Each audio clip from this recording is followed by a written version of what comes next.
Hi, my name is Julia M. Spencer. I'm a real estate advisor, investor, and your number one source for real estate advice online. Thank you for checking out my video here. It is recording this at the beginning of April 2020.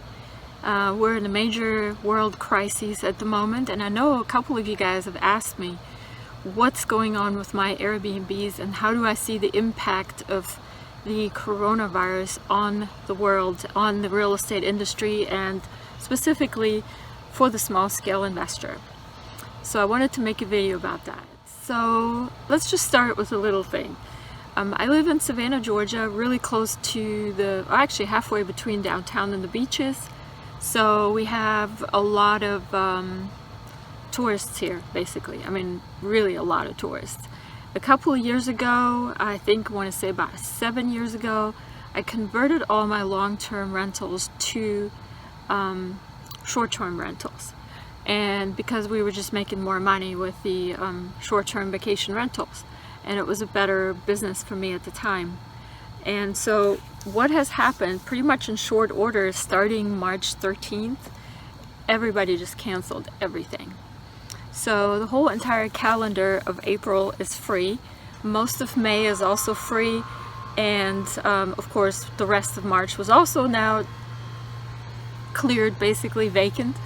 But the worst thing is, with Airbnb, they actually refunded everybody their money, which, you know, rightfully so, even though they were switching their policies around for a little while and people were upset at me, of course. You know, you always are mad at those first. So, yeah, so basically we have no income at all coming in for April, probably May as well, the way it looks. And yeah, we lost a lot of money, so at the moment. What has happened though, pretty much in short order, and I was telling my friend Jason this recently, is that we started getting different kinds of reservations, longer reservations for people that have never looked at Airbnb for a stay, are now looking at it because of course we all had to slash our prices, and people that are coming to the area to actually work are still booking my houses basically. So I've had people now staying who are in the medical industry. I had people coming to stay that are in the construction business. I even had a family contact me like an hour or two ago that wanted to rent one of my houses for 2 weeks because they were supposed to move in on the 1st of April and the house was not ready because nobody's available to rent it to them because everything's closed, and they needed a place to stay until their house was ready. So people are still moving, people still working, maybe not as much, but people still need to work in the essential businesses, but also the rest of the people are working from home. I actually had to call an insurance agency today to take care of some car insurance issues, and the lady, I had a chat with her on the phone, and she's like, yeah, I'm working from home as well. So whoever can is working at home while they need a home to work from. And you know, people are still moving, maybe delaying their move, but in some cases that's not possible. So you know, places still need to be available, last minute places. And also, of course, Airbnb is giving hosts the option to offer their places to people in quarantine. So people can separate themselves from their families to keep their families safe. And they've given us an option for that. And I believe that if you offer your house on that there won't be any fees charged to the host or to the guest in those cases. So you can rent the houses without any additional Airbnb charges. And I think that's a cool thing to do. I've seen a lot of reports where they're talking about Airbnb going out of business. I don't think Airbnb is going to go out of business. It's kind of one of those IT companies or platforms anyways that's always going to be around, kind of like eBay, going through different phases, learning things along the way, and eventually, you know, surviving, because people will still need to travel.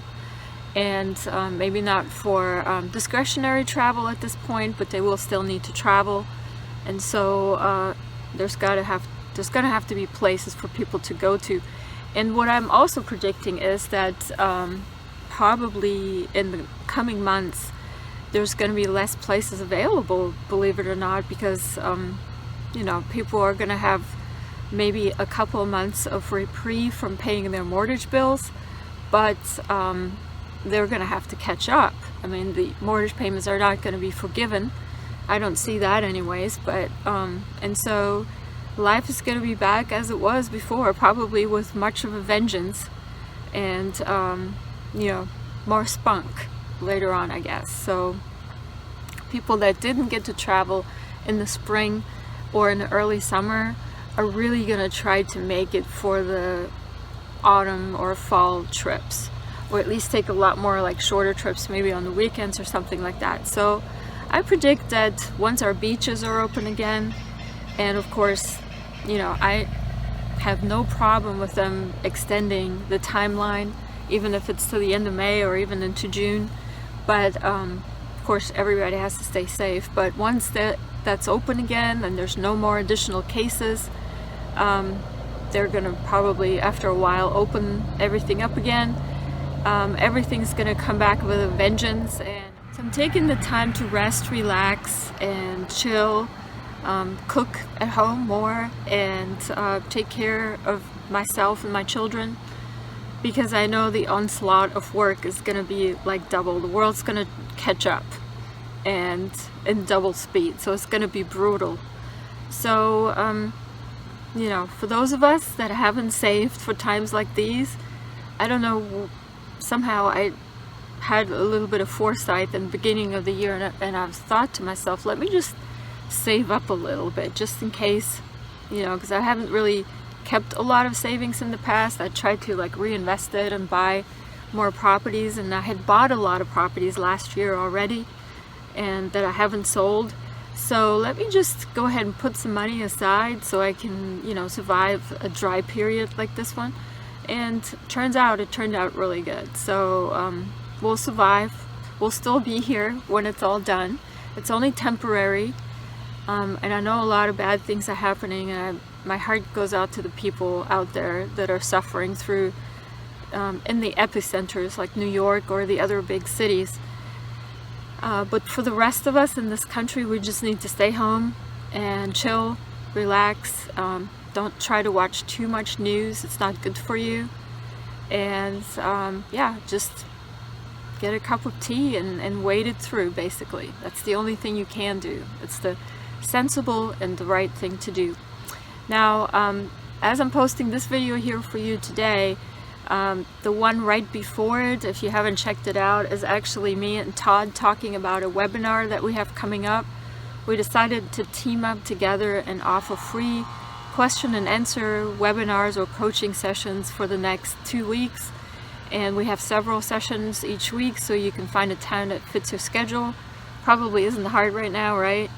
And we'll get on the Zoom and we'll talk to you and give you advice on whatever it is that you need to know, and when you come out of the crises, or answer any of your questions if you are trying to get educated with real estate investing, tax sale, foreclosures, overages, all those things. I stand by. And of course, Todd is an expert in personal issues and personal coaching. He comes from the ministry side and has a lot of counseling experience. So it's free of charge. You don't have to buy anything. You don't even have to sign up. All I need though is your email address, because that's how I'm going to send you the invite and the link of how to log in. And I'm not going to save your information or anything like that unless you want me to add you to my newsletter. And all you have to do is send me an email, realestate@juliamspencer.com. It's also going to be in the description box of this video. And of course, you can also go to my website, juliamspencer.com, and you'll find some of my audiobooks, my consulting packages, all that stuff is there. But of course, the webinar right now is free. This is as of April 2020. And I look forward to hear from you. I hope you all have a great day, and stay safe, stay at home, and I'll talk to you soon. Bye-bye. For your free guide to real estate investing, visit juliamspencer.com.